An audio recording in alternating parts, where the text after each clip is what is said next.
Sebuah truk berhenti di depan rumah yang tenang di pinggiran kota. Tanda pudar pada truk dua sisi tertulis pembasmi. Ini bukan pekerjaan glamor, tapi hey, seseorang harus mengerjakannya. Dalam keseluruhan tahun-tahun pekerjaan pembasmiannya, pembasmi ini telah melihat semuanya. Semut, rayap, tikus. Tapi dia tidak pernah mengambil pekerjaan yang dia tidak bisa tangani. Saat dia melihat ke rumah luas di pinggiran kota ini, dia tidak bisa tidak memperhatikan bahwa rumput halaman itu indah dengan rangkaian topiari. Tempat sampah kaleng dengan rapi ditumpuk di pinggir jalan siap untuk diambil. Tidak terlihat bahwa ini rumah yang bermasalah dengan hama. Tapi pembasmi tahu lebih baik daripada siapapun bahwa penampilan bisa menipu. Orang sering berpikir hanya daerah kumuh yang akan menarik hama, tapi dia tahu bahwa dapur terbersih pun bisa tetap punya masalah dengan pendatang tak diundang. Dia keluar dari truknya dan berjalan ke depan pintu membawa peralatan di punggungnya dan papan klip di tangannya. Dia dengan cepat melihat detail spesifik pekerjaan dari kertas di papan klipnya. Seorang wanita menelpon perusahaannya mengeluh tentang banyaknya kecoa, menuntut mereka mengirim seseorang dengan segera. Dia ingat bahwa orang itu terdengar benar-benar panik saat menelpon, lebih gelisah dibandingkan yang kamu perkirakan dari masalah kecoa. Kemudian dia berpikir beberapa orang memang tidak suka serangga. Dia menekan bel pintu dan menunggu. Wanita tua tampak pemarah memberi jawab. Sudah waktunya Anda di sini. Dia berteriak. Ada banyak kecoak di ruang bawah tanah. Ada ratusan. Saya ingin Anda turun ke sana dan melakukan sesuatu untuk itu. Tentu Bu, kata pembasmi dengan sopan. Bagian dari pekerjaannya adalah meredakan pelanggan panik. Dia terbiasa dengan ini. Banyak pemilik rumah sangat takut dengan serangga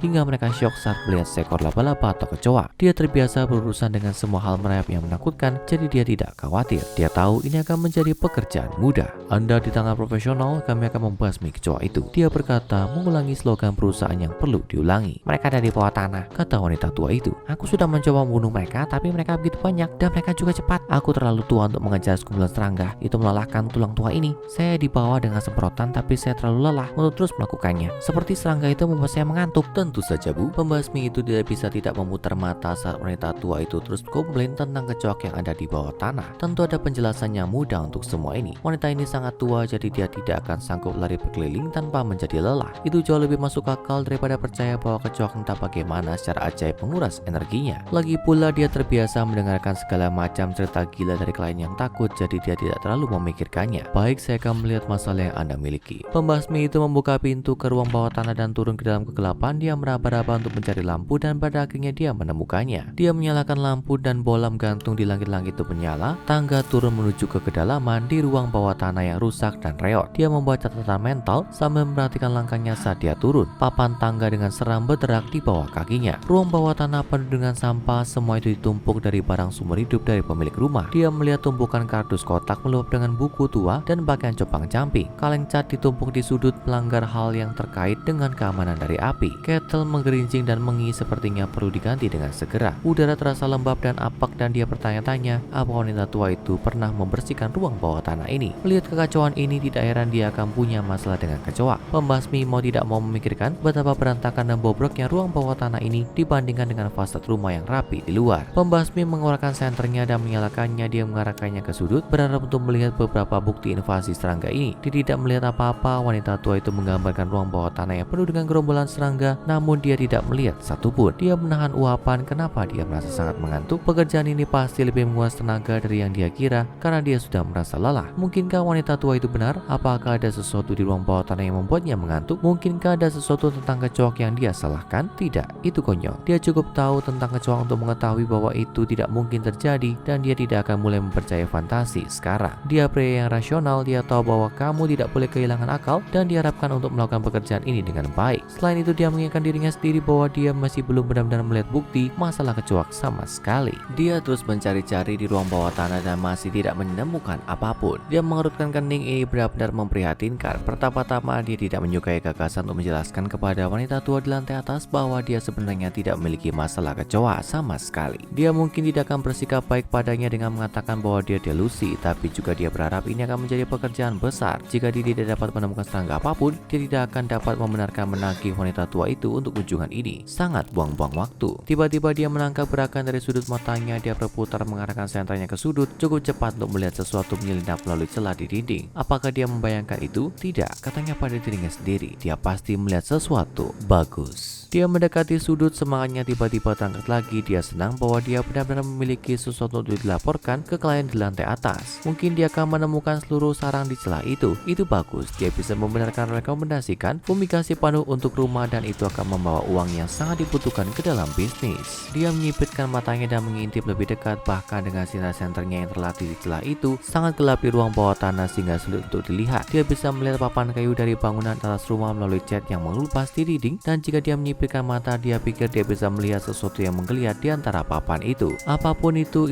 berhenti bergerak ketika sinar senternya mengenainya. Itu sangat tidak biasa. Dia tahu dari pengalaman bahwa ketika kamu membalik batu, serangga akan selalu berlomba untuk berlindung. Mereka tidak cukup pintar untuk berpura-pura mati, namun itulah yang dilakukan serangga ini. Dia menggosok matanya dengan tangannya yang bebas, mencoba mengedipkan kantuknya yang tiba-tiba. Dia merasa lebih mengantuk dari sebelumnya, tapi dia benar-benar harus menyelesaikan pekerjaan ini. Dia bergerak lebih dekat dan kecoa memutuskan untuk istirahat. Serangga itu melompat menjauh, mati-matian mencoba melubangi tubuh abu-abu kecil di antara papan untuk melarikan diri. Pembasmi bergerak cepat. Dia mengeluarkan pinset dari sakunya dan mencepingnya di perut serangga yang menggeliat sebelum itu bisa menggeliat. Dia memegangnya dekat dengan hidungnya sehingga dia bisa melihat mangsanya dengan lebih baik. Pembasmi tertawa. Dia telah melihat setiap jenis serangga pada masanya dan dia dapat mengenali kecoa ketika dia melihatnya. Ini bukan kecoa. Dia bisa tahu dari pandangan sekilas bahwa dia sedang melihat jangkrik yang sama sekali tidak berbahaya. Seperti kebanyakan orang, wanita tua itu pasti panik melihat serangga dan mengira itu kecoa. Bagus. Kebanyakan orang tidak keberatan memiliki jangkrik di rumah mereka, jadi wanita tua itu mungkin akan senang mendengar berita itu. Kemudian, apakah itu jangkrik? Ketika dia melihat lebih dekat, dia melihat bahwa itu memiliki beberapa bagian yang tidak biasa. Ada kait berduri aneh yang terlihat di bagian bawah perutnya, cukup tajam sehingga bahkan seorang pembasmi berpengalaman seperti dia berpikir lebih baik memberi jarak benda ini terlalu dekat ke wajahnya. Apakah itu penyengat? Mungkinkah serangga ini beracun? Dan lebih aneh lagi, jika dia melihat lebih dekat, dia pikir dia bahkan mungkin melihat kabel logam menonjol dari kerangka luarnya. Pembasmi menguap lagi, menggosok matanya. Dia tiba-tiba merasa sangat mengantuk. Apa yang salah dengan dia? Apakah dia tidak cukup tidur tadi malam? Seharusnya aku minum secangkir kopi kedua pagi ini, katanya pada dirinya sendiri. Kenapa aku tidak bisa tetap fokus? Kata-katanya menghilang saat sekaligus tidur menyusulnya. Dia ambruk ke lantai dengan bunyi gedebuk, menjatuhkan pinsetnya. Jangkrik memantul bebas saat pinset jatuh dari tangannya. Jangkrik jatuh ke lantai dan dengan cepat memperbaiki dirinya sendiri. Alih-alih berlari, serangga kecil itu berbalik. Itu meluncur ke arah badan pembasmi, membuat garis lurus untuk kepalanya seolah-olah bergerak dengan tujuan cerdas. Ini tidak terlihat seperti gerakan stimulus respons serangga yang panik. Serangga itu merangkak di atas wajah pria yang tertidur itu, mengangkat dirinya ke atas dagunya, lalu bibirnya, dan kemudian sampai ke lubang hidung kirinya. Dengan satu gerakan tiba-tiba, jangkrik merayap di hidungnya dan menghilang. Pembasmi mendengus dan bergumam dalam tidurnya, tapi sensasi serangga yang menggeliat di hidungnya tidak membangunkannya dari tidurnya. Setelah beberapa menit pembasmi mengedipkan matanya, dia duduk dengan mengerang dan menggosok kepalanya. Apa yang baru saja terjadi? Apakah dia pingsan? Betapa memalukan. Dia melihat sekeliling, menemukan pinset dan senternya di tanah di sebelahnya. Tapi dimanapun dia melihat, dia tidak bisa melihat serangga itu lagi. Kemana perginya? Dia kembali ke celah di dinding untuk melihat lagi, tapi tidak melihat apa-apa. Tanpa sadar, pembasmi menggosok hidungnya. Dia merasakan ketidaknyamanan yang samar-samar di sinusnya, dan dia bertanya-tanya apakah mungkin alerginya muncul. Tapi sebaliknya, dia tidak ingat apa-apa tentang pengalaman anehnya. Dia memeriksa jari-jarinya ke dalam celah dan menggoyangkannya, berharap menemukan beberapa bukti dari serangga yang hilang. Tidak ada apa-apa di sana. Ya, setidaknya dia tahu apa yang dihadapi, dan itu jelas bukan kecoa. Akhirnya dia mengangkat bahunya tanpa daya dan kembali ke atas. Apa kamu menemukan kecoa? Tanya wanita tua itu ketika dia kembali ke atas tangga. Aku tahu ada kecoa di bawah sana. Dia menggelengkan kepalanya. Bu, saya mencari seluruh ruang bawah tanah dan saya tidak menemukan kecoa. Dia menjelaskan kepadanya bahwa yang bisa dia temukan di ruang bawah tanah hanyalah jangkrik yang tidak berbahaya. Wanita tua itu mulai berdebat dengannya, bersikeras bahwa apa yang dia lihat di ruang bawah tanahnya bukanlah jangkrik, tapi pembasmi telah mengambil keputusan. Ini menjengkelkan. Dia pikir dia akan senang mendengar bahwa dia tidak memiliki kecoa, tapi sekarang dia hanya ingin membuat keributan. Dia tidak akan membawa waktu lagi untuk omong kosong ini, tidak ketika dia memiliki pekerjaan yang harus dilakukan. Dia menggelengkan kepalanya saat dia mengemas kembali peralatannya dan bersiap untuk pergi. Pembasmi kembali ke truknya dan memutar kunci kontak. Saat dia bergerak, pikirannya sudah memikirkan pekerjaan berikutnya. Dia tidak memikirkan lagi wanita tua pemarah ini dan paranoianya tentang kecoa. Dia tidak berhenti bertanya-tanya apa yang terjadi dengan jangkrik aneh yang dia temukan. Mungkin itu merangkak kembali ke dinding, pikirnya. Dia tentu tidak punya alasan untuk berpikir bahwa jangkrik masih bersamanya, penumpang baru dan permanen di dalam kepalanya. Pembasmi itu baru saja mendapatkan teman seumur hidup baru, teman yang kita sebut SCP-2119. SCP-2119 adalah makhluk biomekanis yang menyerupai serangga abu-abu kecil dengan panjang 5 hingga 15 mm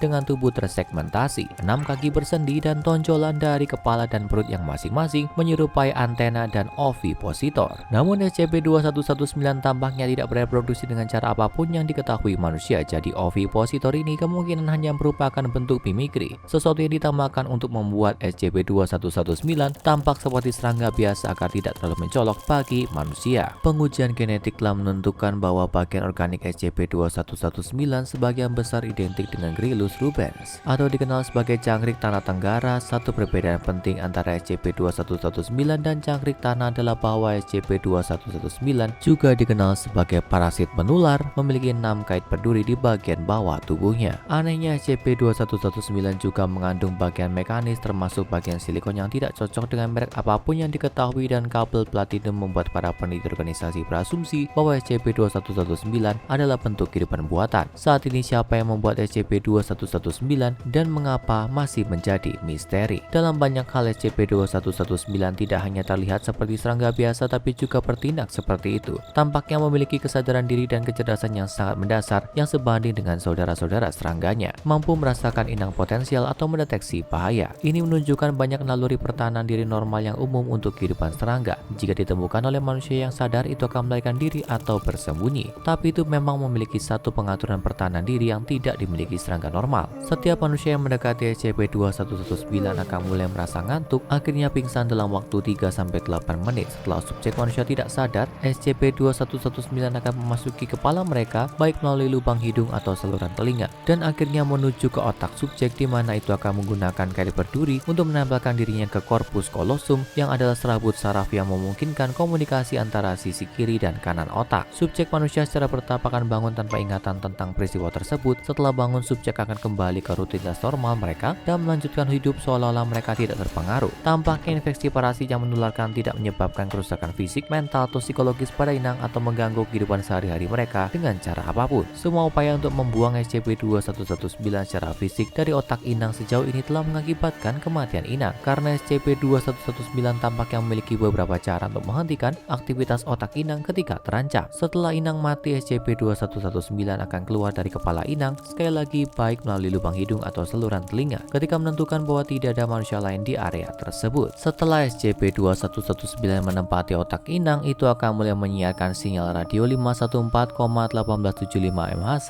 dengan jangkauan sekitar 3 km yang terdiri dari nada yang berlangsung 0,05 detik pada interval 2 detik, mungkin dengan maksud untuk mencari lokasi lain dari inang manusia yang terinfeksi. Setelah koneksi dibuat, spesimen akan mentransmisikan aliran nada kontinu dengan panjang variabel antar makhluk mulai dari 70 Hz hingga 1305 Hz dengan panjang gelombang mulai dari 480 cm hingga 25 cm.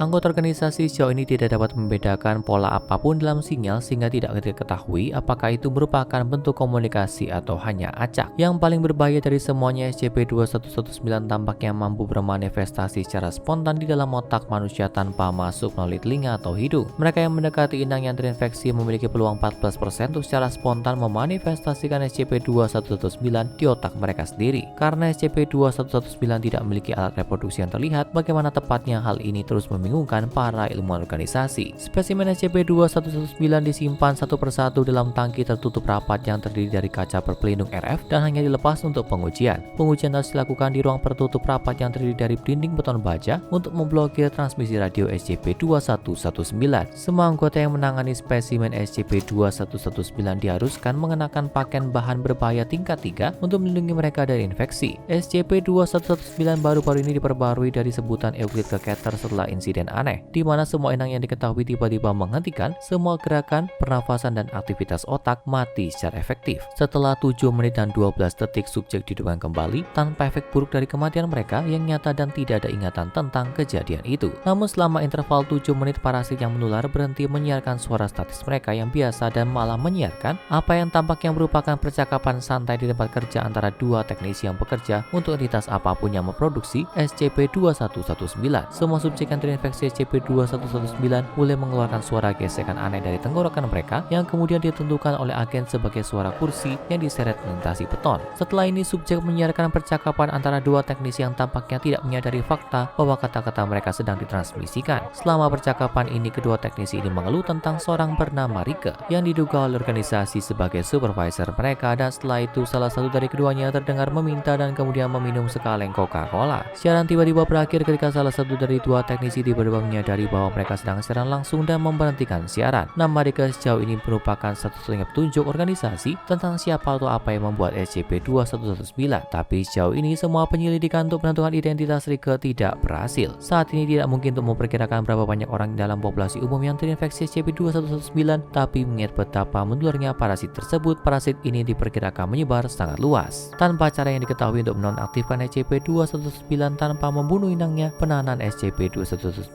tidak mungkin dilakukan. Siapa tahu kamu mungkin sudah terinfeksi, bukannya kamu tidak menyadarinya. Sekarang cek dan tonton entry lain dari file Dr. Bob seperti SCP-5172 Pemanen Tubuh untuk kisah lain tentang makhluk menyeramkan yang suka masuk ke dalam otak manusia. Dan pastikan kamu subscribe dan aktifkan notifikasi sehingga kamu tidak melewatkan satu anomali pun saat kami menggali lebih jauh ke dalam arsip rahasia organisasi SCP.